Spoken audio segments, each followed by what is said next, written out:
Hello internet, so the other week I was graciously afforded a beta key by my old friend Joe. Shout out to Joe. I'm not sure if he'd be comfortable with me putting up a photo of him, so here's a picture of him I drew as a turtle. This meant I could take part in one of the, and hopefully more future, beta tests of the upcoming Elder Scrolls Online, as you can probably tell from the title of this video. Interestingly, I actually applied for the beta, but clearly I didn't meet their ideal criteria. Well, in your face, Bethesda, because I got in anyway.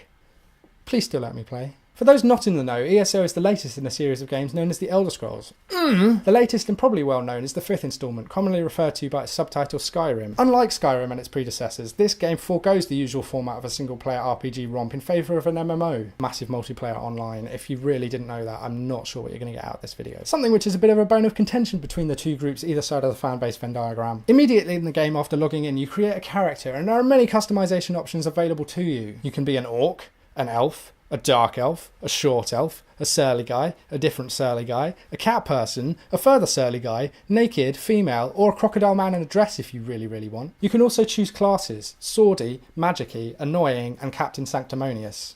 I only tried Swordy, and I didn't really get enough time to see how it developed as a class, so all I know is that a focus on melee combat meant running headlong at everything until something was dead. Even if it was me. Additionally, you can also tweak various physical attributes to make your character slightly different from all the other people that chose the exact same combination as you. More attributes than you could ever possibly want to tweak. Everything from posterior dimensions to eyebrow height. I mean, seriously.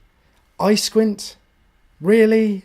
You're then dumped in a cell in an alternate reality hell dimension and guided through a straightforward tutorial. At one point you're told to arm yourself, and I was a little disappointed that it was an either-or situation because I wanted to grab both a bow and a sword, but I had to make do with just the latter. Aside from a slight overabundance of exploded fire demons, a character voiced by John Cleese, and an unnecessarily difficult to navigate cave, there was very little of note in the tutorial level. The only thing I really learnt is that I'm a raging kleptomaniac, and there's seemingly no limit to the amount of crates and urns you can place in a room before I get tired of raiding them. As regards the game proper, it's essentially your standard Elder Scrolls RPG with a couple of MMO-themed features. Apparently you have the whole continent to explore, or so I hear. I ended up stuck on an island called Bleak Rock, which according to an NPC is somewhere off the coast of Skyrim.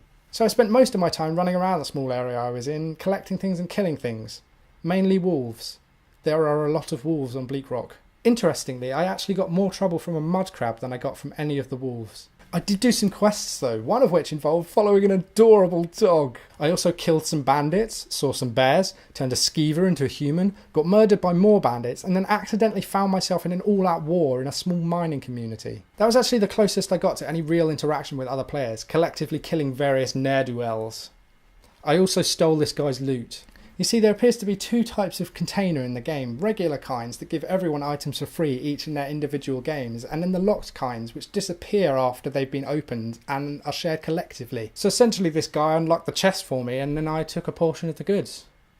Cheers buddy. I didn't get to try any of the PvP stuff either, which is a shame because I had my heart set on taking all my clothes off and bowling into the centre of town just wildly punching everyone. I guess there's always next time. So that's the end of the video. I'm sorry if you don't enjoy computer games, but you know, if you did, give it a like, fiddle with the downstairs, and I'll see you next time for something else or whatever. Bye!